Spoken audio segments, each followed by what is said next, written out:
You all have your agenda before you, but there's something missing from the agenda.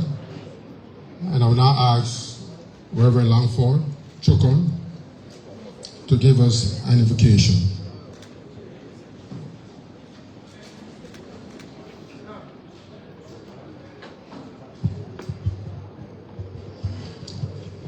Let us pray. Our Father, we thank you, O God, for a blessed and beautiful day that you've granted us to be healthy, to be alive, and to behold, O God, your blessings. Today, as a nation, along with partners, we have come, O God, to dedicate our plans to you. For it's in you, O God, we find purpose, we find success.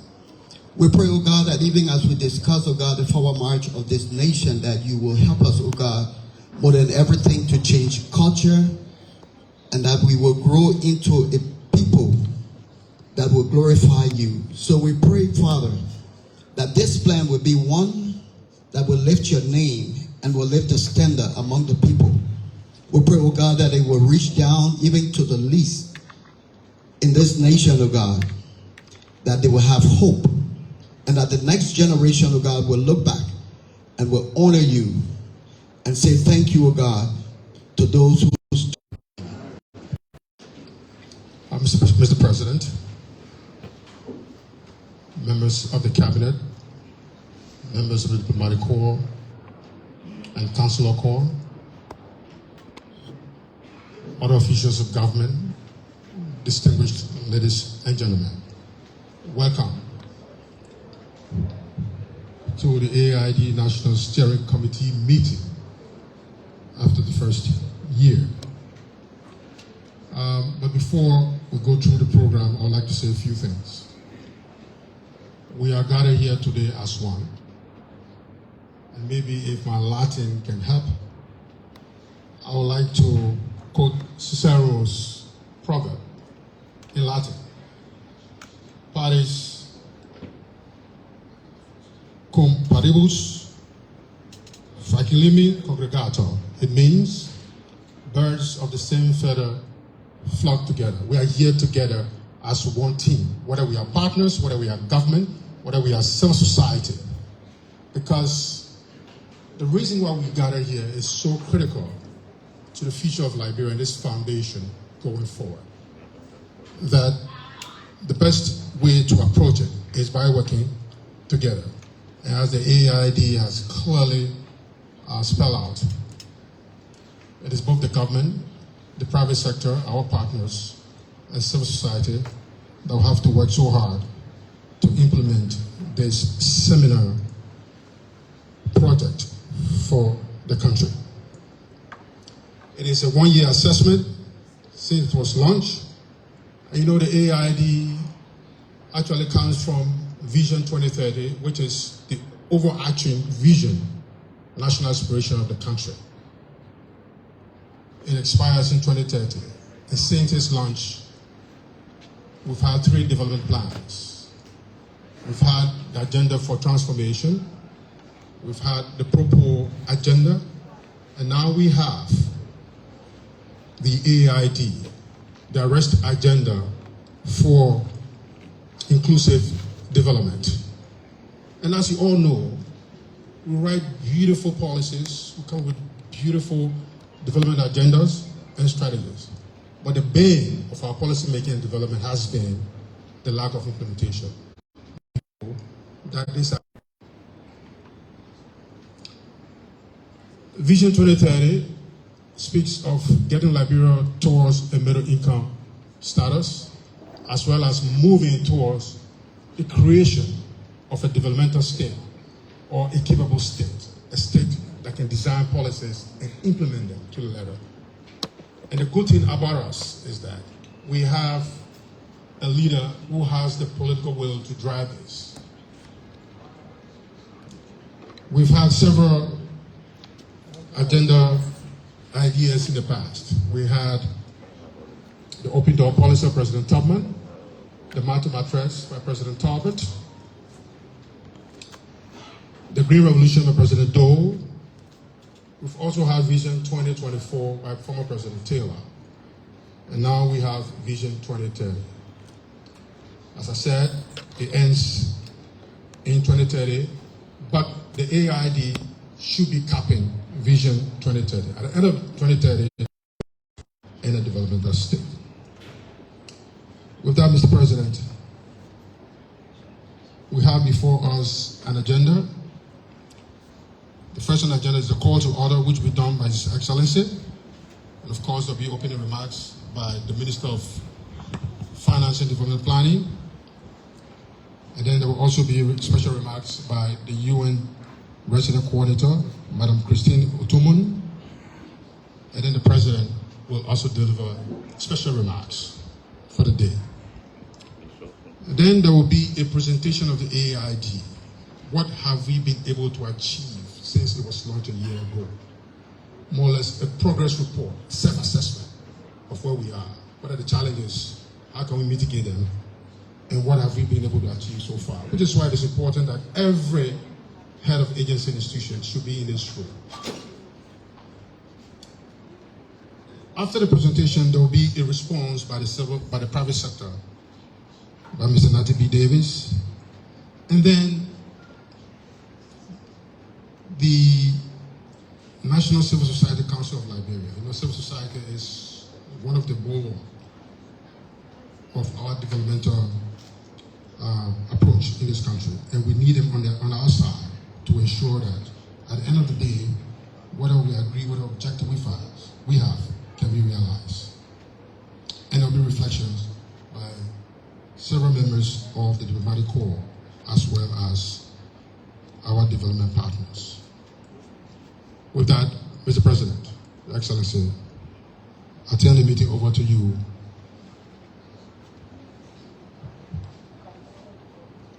Call to order.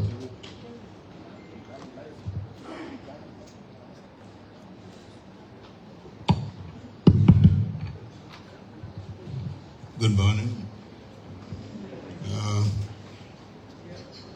I'm sure you're telling me it may not be morning, but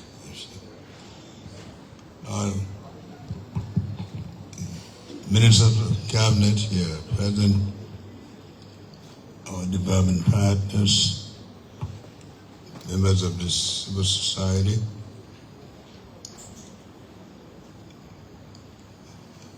the various private society members.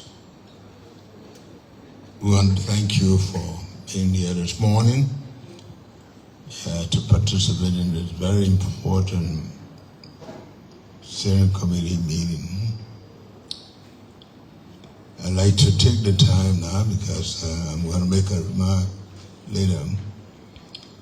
But to just briefly tell you about how we value your presence here and the importance of what we're doing. Maybe many of us will say, well, we've done this before, but the way in which government has been run today,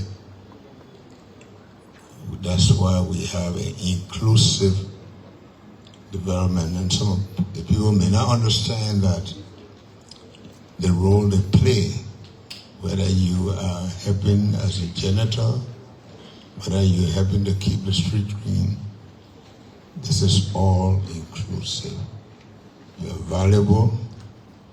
I want to thank you. Even serving water to people who are working, and especially our development partners. So we want to say that this very important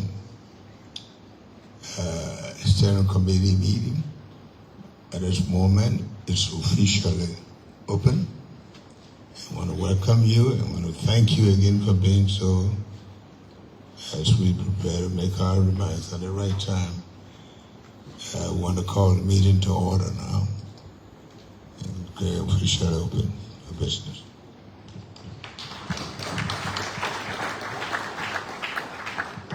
Thank you, Mr. President. We call it Deep Dive. It's a new subject for you, Mr. Minister. We'll ask the Minister of Finance and Development Planning to give us opening remarks.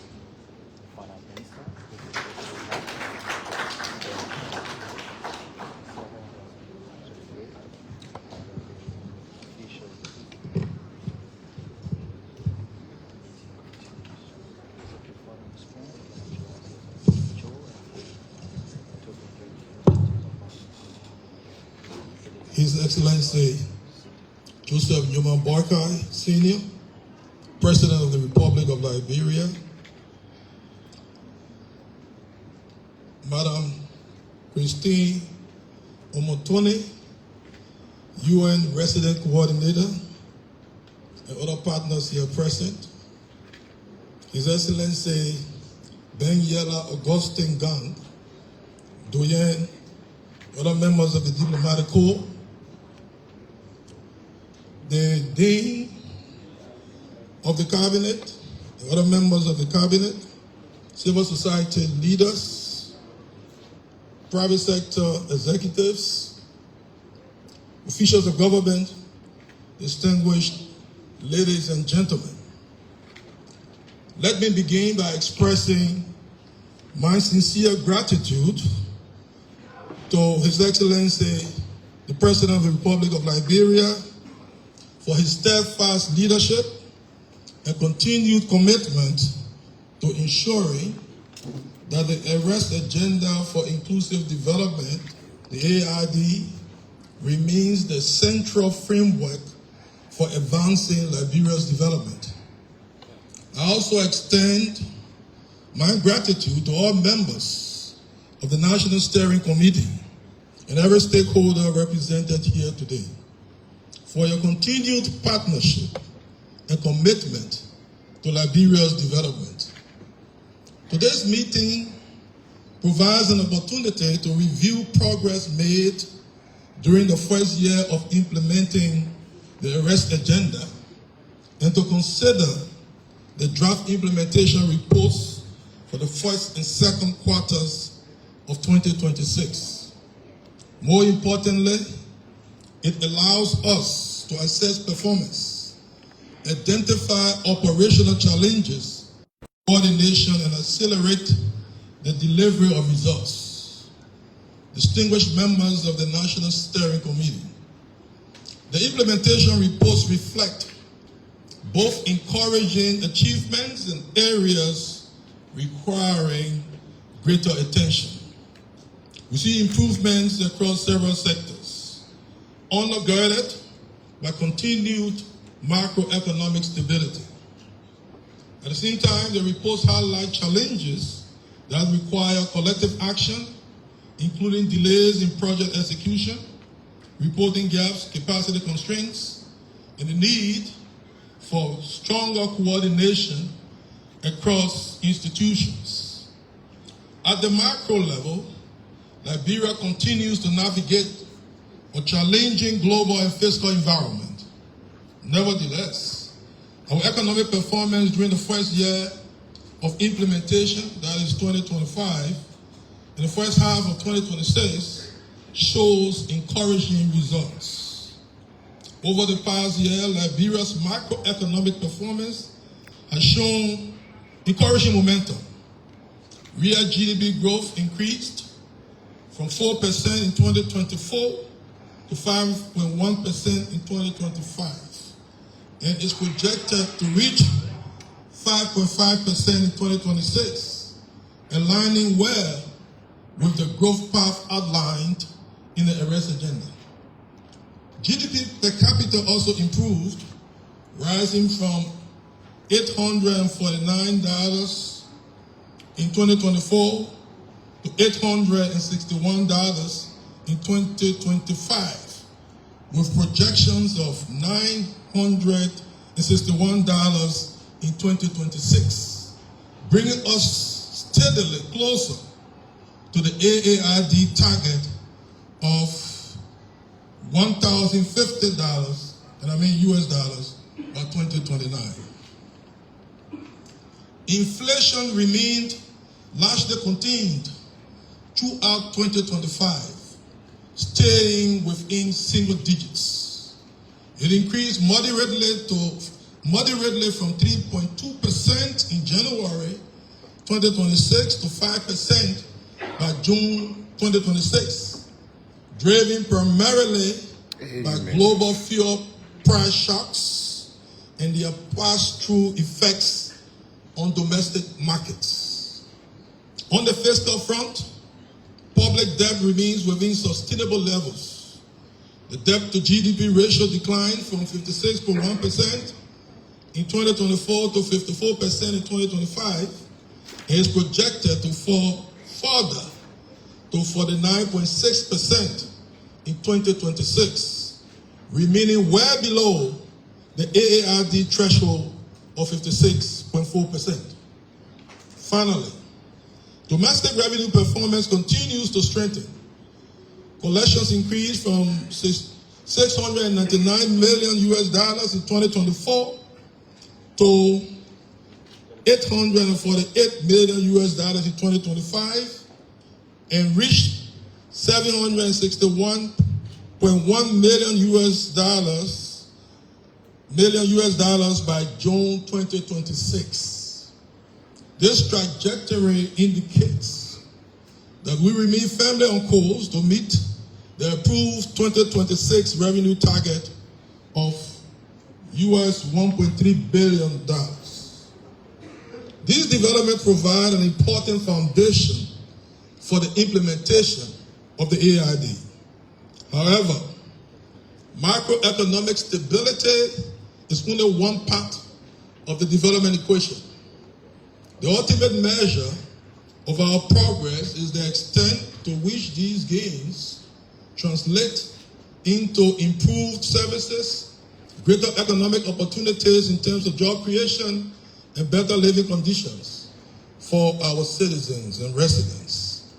Beyond macroeconomic performance, the AAID Year 1 implementation focused on establishing a foundation for inclusive growth through improved coordination mechanisms, strengthened public investment and budget execution, enhanced planning and monitoring frameworks, and stronger sector alignment to national priorities. Governance and planning reforms have strengthened our ability to track commitments and assess performance.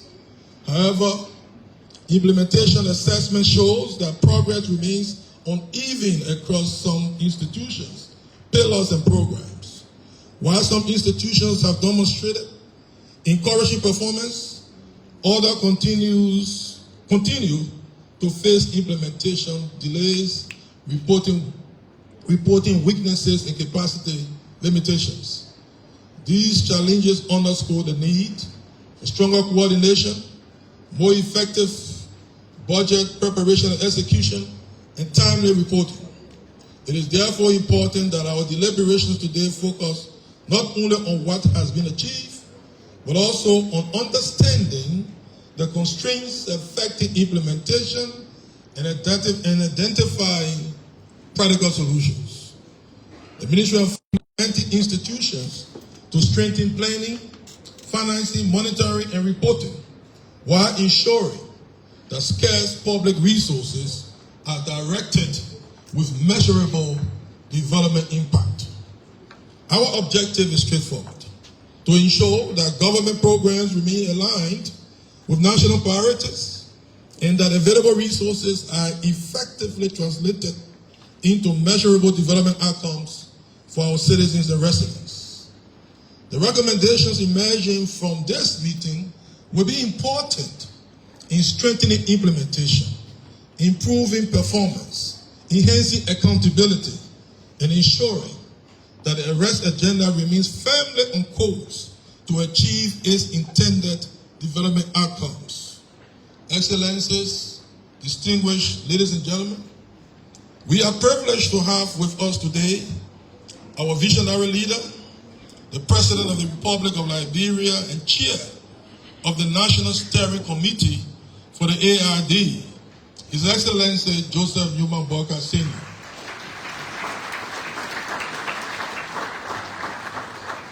whose leadership continues to guide the implementation of the arrest agenda for inclusive development. We look forward to his policy guidance and strategic direction as we continue working together to achieve our national development aspirations. Let me now conclude by warmly welcoming His Excellency the President and all other distinguished members of the National Steering Committee and all other attendees to this important meeting. I wish us all fruitful deliberations as we work together to advance the implementation of the arrest agenda for inclusive development. Thank you.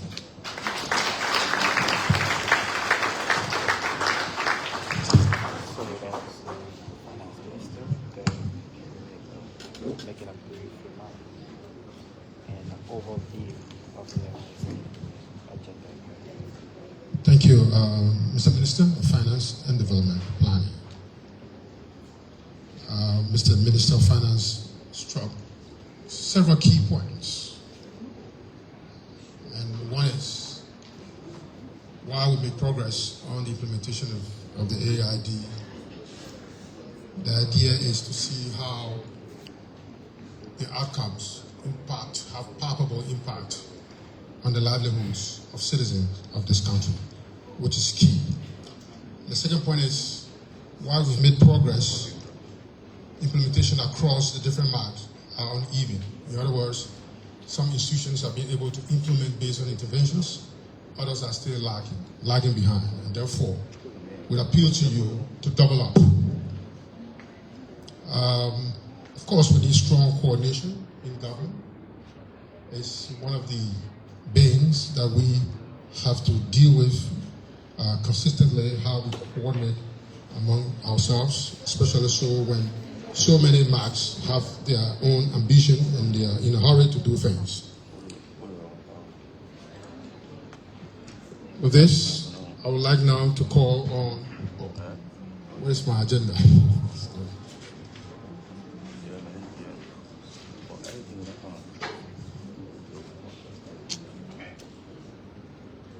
Okay, the next person on the agenda to give special remarks is the UN resident coordinator. I must say before she comes up that she's been one of our key supporters. She's almost like a Liberian, I would say.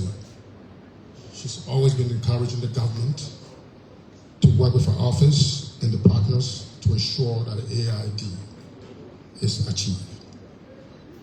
Madam Omotoni, I would like to welcome you to the platform.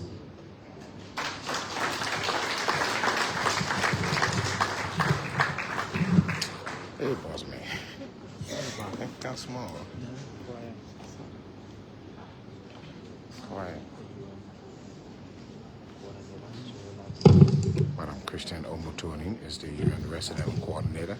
She's the next person to make a remark. Earlier, we had the Minister of Finance and Development Planning during the introductory remark. Your Excellency Joseph Nyuma Boakai, Senior, President of the Republic of Liberia and Chairperson of the National Steering Committee, Honorable Ministers present and senior government officials, Excellencies, the Dean and members of the Diplomatic Corps, development partners and UN colleagues, private sector, civil society, academia, distinguished ladies and gentlemen, good morning.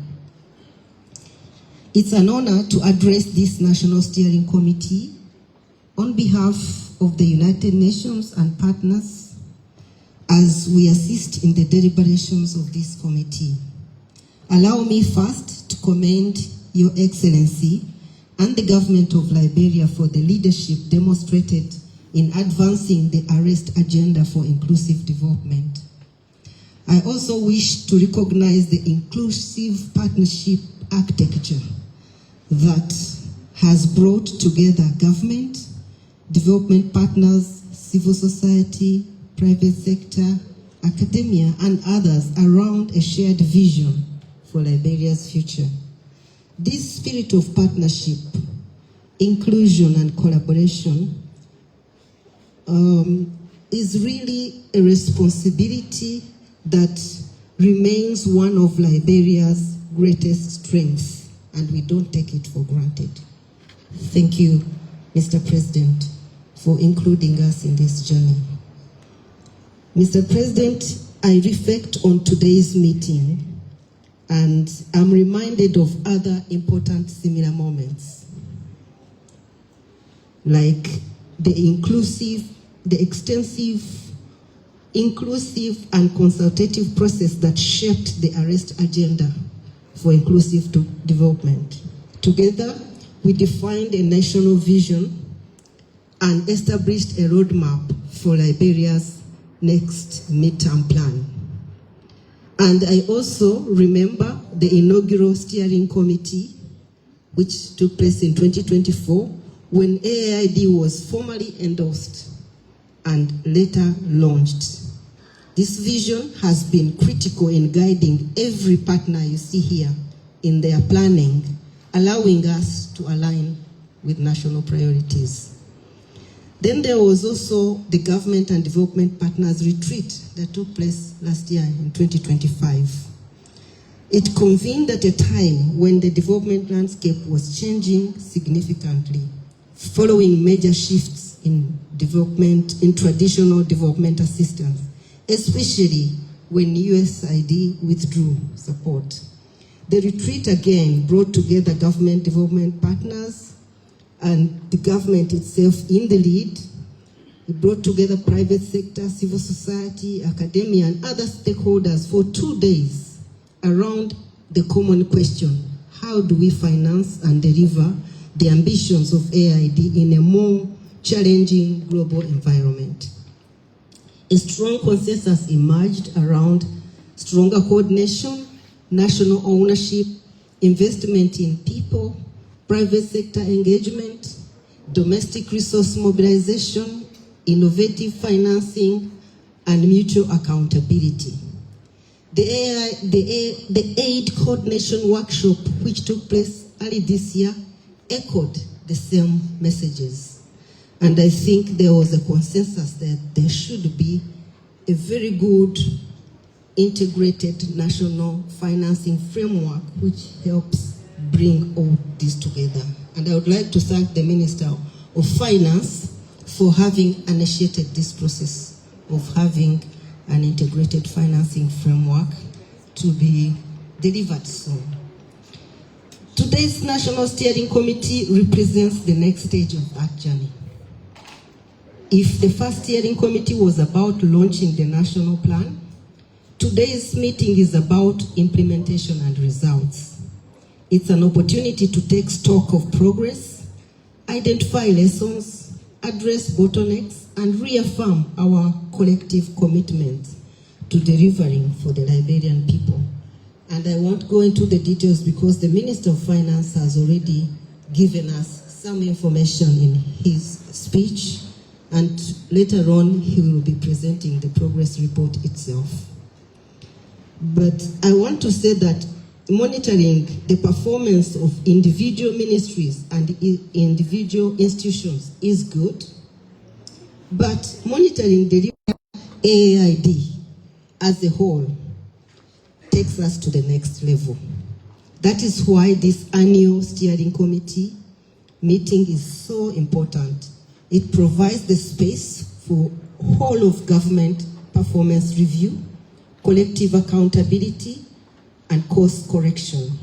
I commend the government for maintaining this platform and the architecture of regular review and result presentation. We are already moving from vision into action. Development planning and delivery are increasingly reaching communities. Decentralization efforts continue to advance, and encouraging efforts are being made to mobilize domestic resources in support of national priorities. These may be early gains, but they demonstrate the value of national ownership and coordination. Yes, I'm glad to it. So Liberia continues to demonstrate resilience and determination in a rapidly changing global environment. The recent voluntary national review, which the Minister of Finance presented at the high-level political forum in New York recently, showed some progress on the SDGs.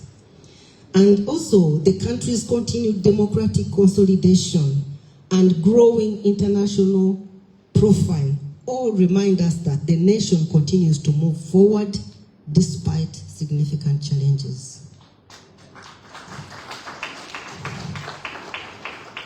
And we all know that despite these progresses, we have, still existing challenges and a lot of work ahead us as Liberians continue to seek greater economic opportunities, better services, and improved livelihoods, and so on. So the message at this stage of implementation is clear. The focus must now be on transformation at scale. None of this can be sustained without transparent, accountable, and capable institutions that give citizens confidence, investors certainty, and government the capacity to deliver. Above all, Liberia's greatest asset is its people. Its extraordinary young population represents a demographic opportunity that investment in education, skills, jobs, health, women and men's economic empowerment, and digital inclusion can turn into a powerful engine of growth. Liberia is also strengthening the institutions that sustain peace. Efforts to advance reconciliation, accountability, women's leadership, and inclusion are helping to reinforce the foundations of long-term stability.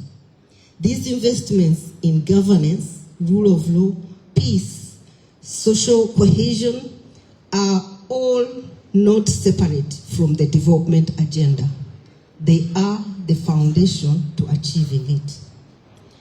In fact, the fact that Liberia serves on the United Nations Security Council is also an extraordinary opportunity to tell a different African story, a story of a nation that emerged from conflict and sustained peace, a story of democratic resilience and leadership, and increasingly a story of a country ready for investment through different kinds of partnerships and opportunity.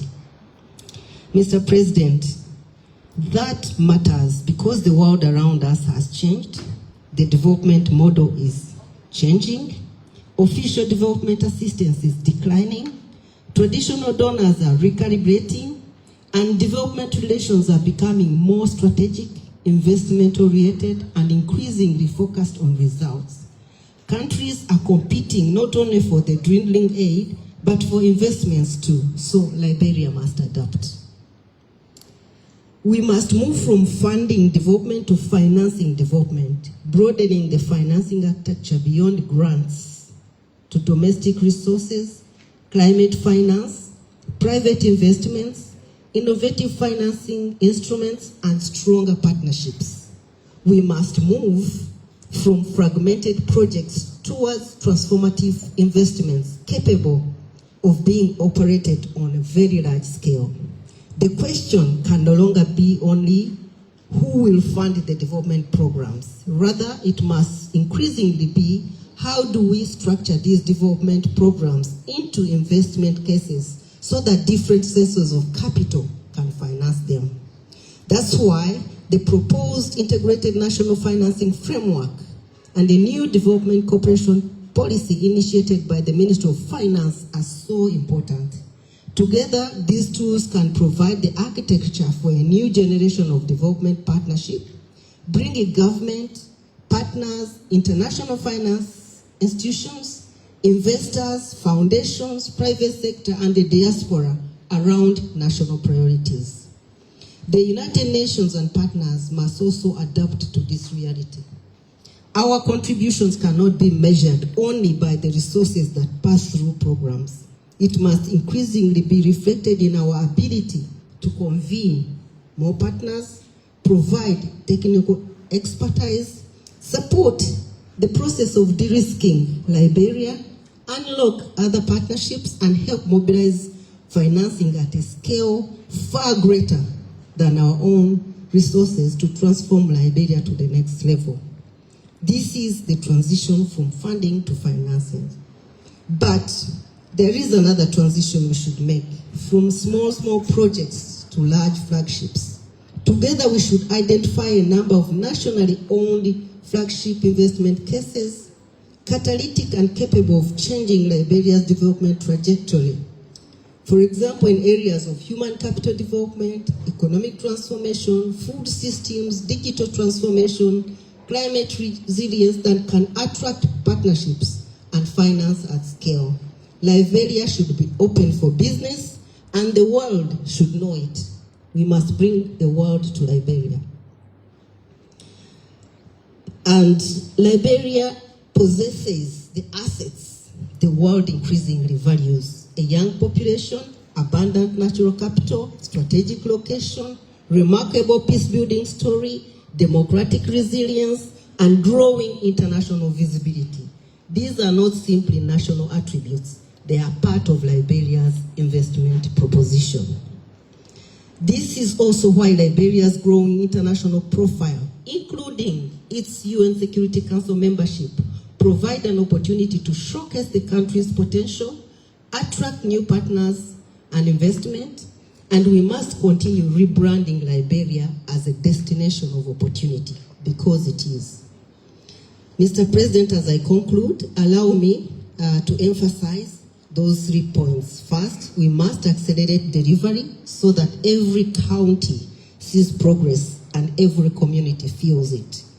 Second, we must strengthen the transition from funding to financing by advancing the integrated financing framework and a new development cooperation policy, and by aligning all partners behind national priorities and a few transitional flagships that will take us to the next step of transformation. Third, strengthen accountability and partnership by maintaining and strengthening the AAID coordination structure, including this very annual National Steering Committee and the Development Partners Retreat. I hope that the next one will happen before the end of the year.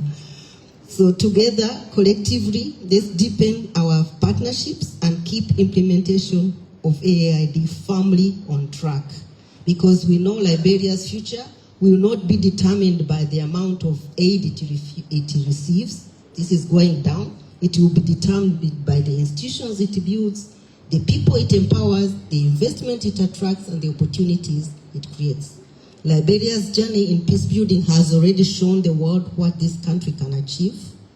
The next journey must be from peace to prosperity. The United Nations and partners remain committed to walking this journey with Liberia. Mr. President, by the end of the year, most of us, some of us will have moved on and new colleagues will have come. But for some of us moving on, we will continue and to remain advocates of this amazing country. And those replacing us will continue the strong partnerships. I wish everyone a fruitful steering committee, and I thank you for your kind attention.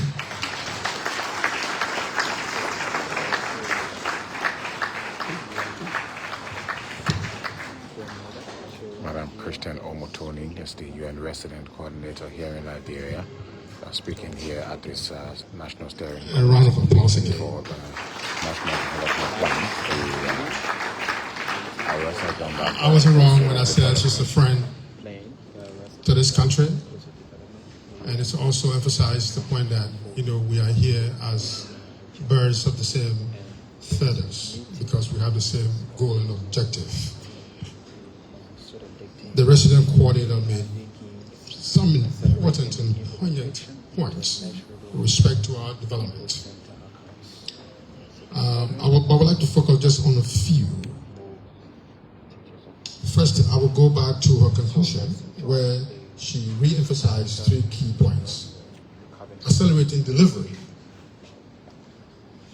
with respect to AAID and transition from financing development to from funding development to financing development. And finally, to strengthen accountability and coordination. But she also addressed a few things that we are aware of, but I think it is important that we talk about it again. And as the President says, this country is not have viewed their own country in terms of their own vision for the development of the country. And she also mentions the fact that one important asset we have that we tend to overlook is the youth bulge we have, the demographic dividend of this country. if we can put our youth to work, we can increase productivity. And that is key. That is key. And so, the AAID, I understand, sees youth as an enabling agent for the implementation of the AAID. And also, of course, we cannot repeat the fact that this country is enormously endowed by nature, by God, with a lot of resources, which a lot of countries now are scrambling to get. So the foundations are set, the country has its potential, and the world is looking up to Liberia. How we translate what we have as a country in a way that will impact on the livelihoods of Liberians. And that is the challenge, and that is what the AAID intends to achieve. Thank you very much.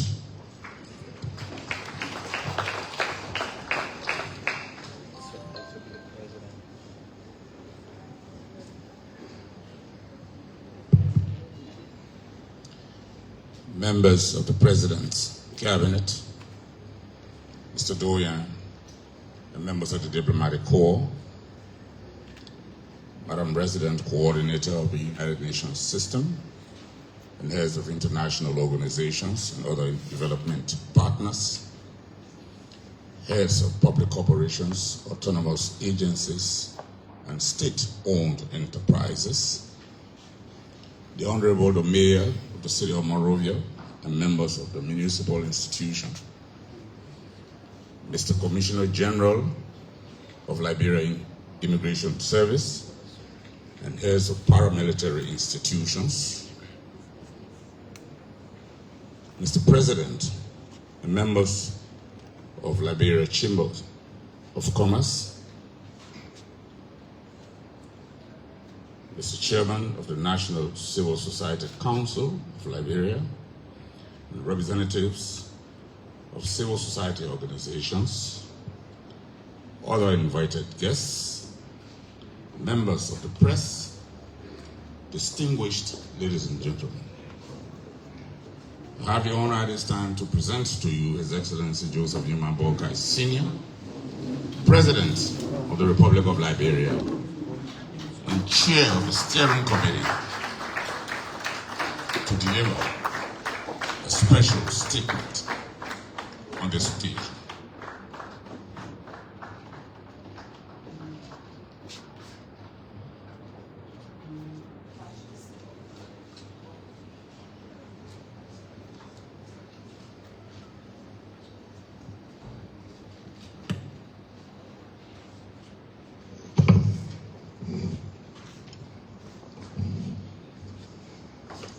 For you, please have your seats.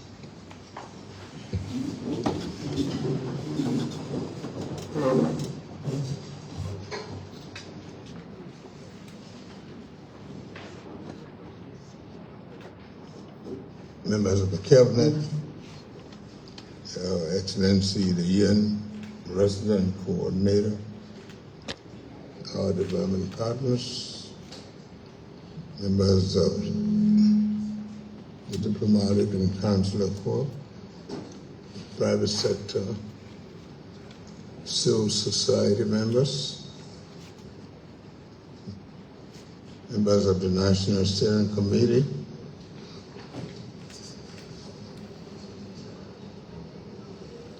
ladies and gentlemen, fellow Liberians. You know, sometime when I visit communities of Liberians in the diaspora, I have a way of saying to them that why people, particularly in the US, and saying as we shall overcome, the Liberians are saying we shall come over. And probably people don't think that there are problems elsewhere, that the beauty they see around them, the comfort those people enjoy, were out of hard labor, and everything that is required to make life is right here, and even in abundance.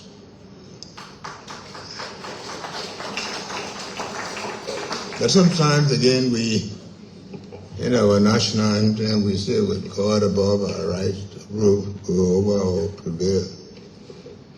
Maybe we just say it in passing, but you cannot prevail without effort. And sometimes, again,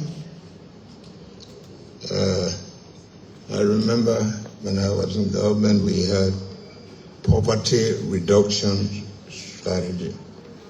And I'd always say to myself, when I took English, they say poor, poorer, poorest. If you want to reduce poverty, you come from poorest to poorer. Do you want to be poor? You stay poor. So sometimes we are very difficult, and we don't want to accept the fact that we can challenge ourselves and say that we want to be able to move ourselves to say we want to be rich. So we want to be rich. We want to start with reducing poverty. You reduce poverty, where do you want to go? You want to be poorer or poor? Poverty is poverty. I don't care where you put it, you are poor. And we don't want to be poor, because the things that we need to make us what others enjoy, the comfort, you go, everything is in place. We have to do it ourselves. And that's why we talk about the arrest agenda for inclusive. That means each and every one here and beyond has a responsibility. If you go out in the street there, you litter the street, you're not helping us. And you don't even know, you might blame people for not cleaning, but you have to start for yourself. And our effort here is to make sure that this country, I don't want to criticize anybody, but there are good things that happen that you have to recognize. I just came from Buchanan. The compound I lived there before. But the people who lived there before, they themselves went there. Can they say to themselves that it's not a better compound? I mean, we have to be honest with ourselves. We can do it, and when other people do it, we don't want to recognize it. So today, I want to begin by extending my appreciation for your presence here. And sometimes I'm very honest about this. Why would people take people from other countries and just send them to your country, leave their families, their loved ones, and you just want for them to write good report about everything they see? They themselves, as they live there, they become part of the family. And they have to be honest with you and to take their time to come to these programs. They could choose not to come and just write a report. You're not paying them. But we have to appreciate the effort that other people are showing, and we're very happy to have you. We are here to reflect on the arrest agenda for inclusive development. I must be very fair to you, that sometimes ourselves, we see all these things, we get into them, it's only later on we begin to understand and appreciate them. And so today, the implementation report, the development, inclusive development, AAID 2025 implementation report, and 2026 quarter 1 and quarter 2 draft report strategize ways to confront our challenges with honesty renew our collective resolve to deliver meaningful and lasting change for our citizens and for ourselves. When we launched the Arrest Agenda for Inclusive Development in January 15, 2025, our promise to the Liberian people was to move beyond plans. I have seen a lot of plans, plenty of plans. We have seen and heard a lot of rhetoric, but we want to deliver tangible results, improve livelihoods. We want to drive on better roads. We want to be able to drink better quality of water. So this meeting provides opportunity for us to take stock of what we have achieved together under the AAID. You may thank the President and all of it, but this is all of us sitting here have done. And I commend all the ministers, the agencies of government, the commission, the private sector, civil society, our development partners, and Liberians in the diaspora for their contributions. We are encouraged to observe that our past 12 months, substantial progress has been made in aligning national platform with our development priorities. We have made progress, we must admit.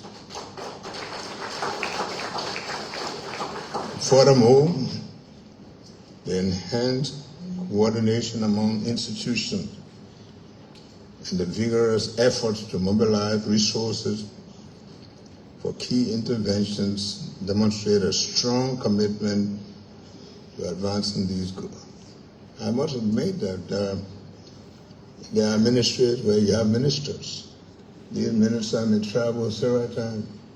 They don't achieve as much as some ministers, we must admit, because other people put more effort, they use more and better strategies, and we have to say thanks to these people who do it. These are important steps, firmly established positive trajectory towards sustainable development. While progress has been made, we must be honest with ourselves that the achievement has not been consistent. In the some area, efforts fell short, the implementation gaps, delays, institutional bottlenecks were still present. These issues demand immediate action. And as we are committed to delivering our agenda within the established time frame, we must do what is right. Government is fully dedicated to achieving results, and the people expect better in our national plan. And all institutions are hereby on notice to implement full range of our sector interventions without further delay, and I mean this seriously.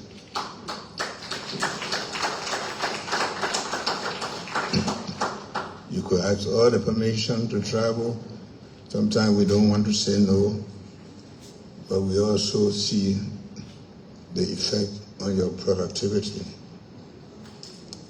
Trust me, we are quite aware of the shortcomings. We took over a government with a lot of things that were not in place, but we can't continue. The Liberians are not going to forgive you because you have good excuses. They will thank you for saying, in spite of all of this, we're able to do it. So we want to encourage you to do that. The media is not going to listen to you. So I want to thank all of you who have done so well, and we continue to make extra effort. As National Steering Committee, our responsibility is to provide strong and effective policy oversight. We must ensure that every intervention undertaken is fully aligned with our national priorities outlined in the AAID, and they deliver measurable results. And I want to expect implementation institutions to uphold the highest standard of accountability and performance. And believe you me, I must be honest with you that in instances when we see that people are not measuring up, with all due respect, we have to ask you to move elsewhere and get rid of people. It's not because you're not good, but you may be good for something else. So progress must be tracked, results must be reported transparently, and where implementation is lacking, corrective action must be taken, and we must be honest to admit that there were shortcomings. You know, I because of the way I came up in life, so people ask you for a job, and you allow them to get a job. Then times they come to ask you for you to talk to the people to promote them. I don't do that. You get a job, you earn a promotion. And the promotion, if you have a leadership, is based on your performance.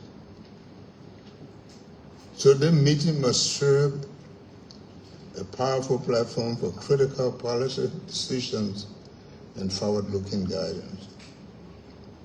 Don't bring people to your office because they relate to you or they have a family or friends. They're not going to help you. And I'm telling you, what you want is achievement, and that will help them even more. So not only for immediate future, but also for the medium term, it must set the stage for accelerated and sustained implementation and impact. We have a duty to critically evaluate our current position and identify urgent priority areas, enabling us to fast-track high-impact intervention that directly transform the lives of our people. This includes creating jobs and expanding access to accessible services such as education. It's our problem. Healthcare is our problem. Telecommunications is our problem. Water security and infrastructure. Moreover, we must decisively confront and eliminate the bottlenecks that impede the implementation of the AAID. We cannot continue to complain. Ensuring our efforts are concentrated on interventions that yield the greatest positive impact on the lives of our people. You do not know how much of the people of country feel when you open a road. You don't know when you open a clinic. You don't know what it means. To you, it's just a clinic, but it's saving lives, empowering people, ensuring efficient resource use. And in this part, I must talk to our public corporations. I think some people have the belief that the resources of those corporations belong to them personally. They can use it at their discretion. All of those resources are for the development of this country. You don't just sit down and say, I want to buy so much car because you may profit. The moment you go down government becomes responsible to build you up. And so those are our resources. I want to encourage you. You have the responsibility of managing, but we are under obligation to make sure that those resources are used for the betterment of this country. So that brings us to the fore the efficient use of resources. Resources are limited, yet the needs and expectations of our people are increasing every day. And what is even more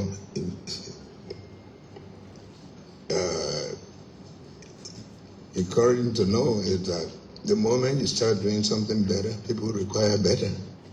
They want to see you build good roads, they want you put other things that will make the road safer. So it is therefore imperative that every dollar be managed with the highest level of integrity. We have a duty to ensure that the public resources are used wisely and strategically in the ways that deliver real and measurable improvement in the lives of our citizens. I talked to the Minister of Labor. We have to teach the people when they say we're not creating jobs. I think if we all put our times to really see what job creation, we can better inform them. What are the jobs that we have to do? The resources must be directed toward priority programs, interventions that align with the goal and objectives of the arrest agenda for inclusive development. So I was asking, how much have we achieved? 8-something billion? Are we getting close? Are we there? Are we using the monies that the donors and our friends and partners and the opportunities they are giving us? Our investment must focus on areas that create the greatest impact for our people.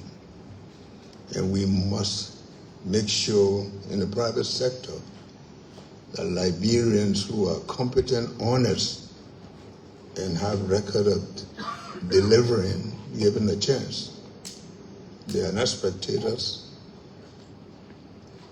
We are justified when we have a record that they didn't perform, then you can't blame me. So reliable and timely reporting are also necessary for effective governance and for sound decision making, sound and timely decision making. Without accurate, up-to-date information, we can't truly measure progress, identify gaps, or make necessary adjustments to stay on track. That is why timely reporting is not negotiable. It's not a negotiable obligation for every institution implementing AAID interventions. You look around here in the country, a lot of Liberians are coming home. They come home with expectations. They come in because they see that there's something happening. We have to continue to encourage them to do so. So when the reports are delayed, it weakens coordination, it hampers performance, and limits our ability to respond swiftly to emerging issues. So it also undermines transparency and accountability. So moving forward, all ministries, agencies, partners are expected to submit reports on time and in the format agreed upon by the Ministry of Finance and Development Planning. And they so focus on results. Repeated delays, inconsistencies, incomplete submissions are not going to be acceptable, and actions will be taken. So at the same time, the government is committed to strengthening our data system, building institutional capacity, leveraging data platform to enable real-time monitoring and reporting.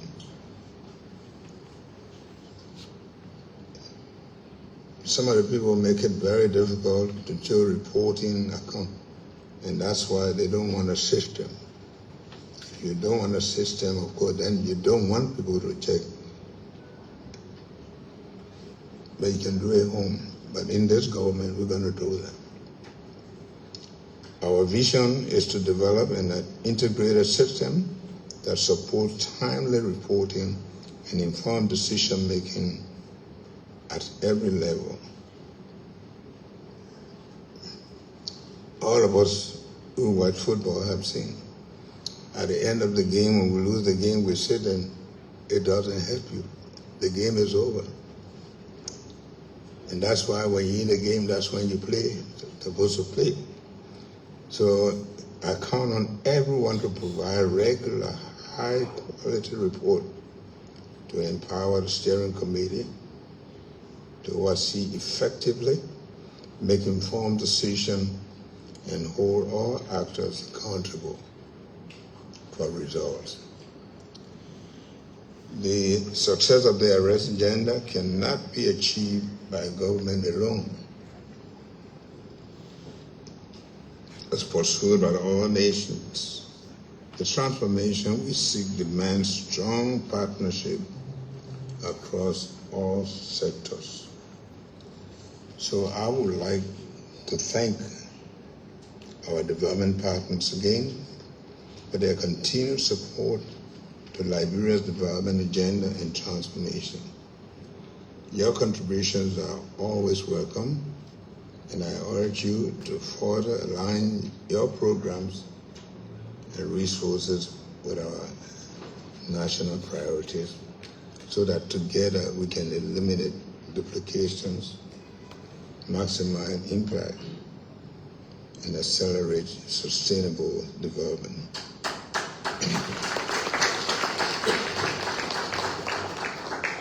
To the private sector, the arrest agenda offers opportunity to invest, innovate, industrialize by unlocking the economy's potential. Working with and empowering the private sector to implement this agenda is critical to driving economic growth and expanding opportunities for our people. Civil society must play a role to impact our outcomes. We see you as partners and a bridge between the government and the citizens, and between the state and society at large. You are more than just critics to point out areas of our little weaknesses.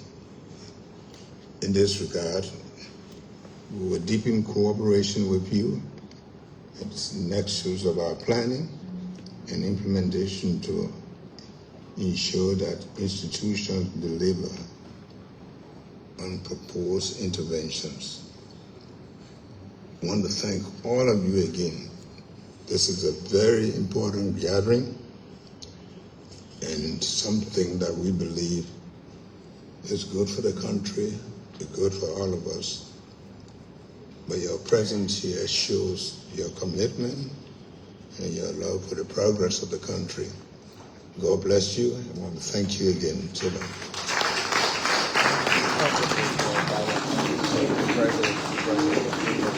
President Boakai addressing the body here at this National Steering Committee meeting for the National Development Plan.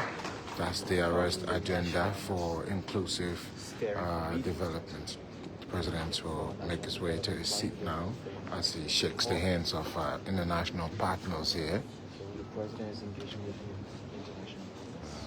engaging with some of Liberia's development partners.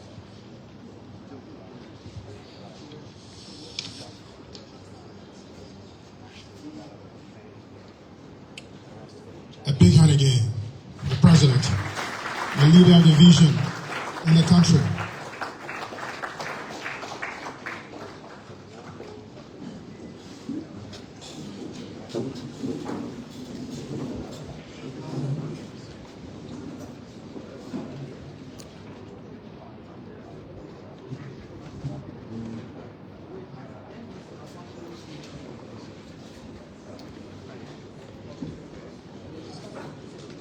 We should be proud that we have a leader who has the political will to drive this country forward.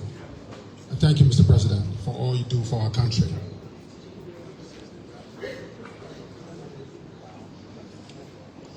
Next on agenda will be the presentation of the AAID implementation report. So we're going to see a report. We're going to hear a report from the Minister of Finance. It has been rolled out in the last year, indicating the progress that we've made as well as the challenges we face. And I think so, all folks, should thank take you note of very this. much for watching. We would As like to President thank said, you for following. This has been the National is Steering not Committee negotiable. meeting for the National Development So with that, I will There ask is agenda the Minister of for Finance and Development inclusive Planning, Mr. development, and Gaston Kafwa, to do his presentation.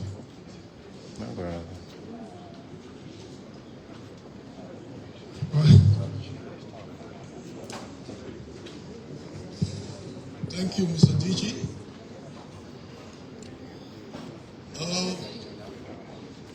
This presentation is a presentation of the Ministry of Finance and Development Planning, and I'm calling on stage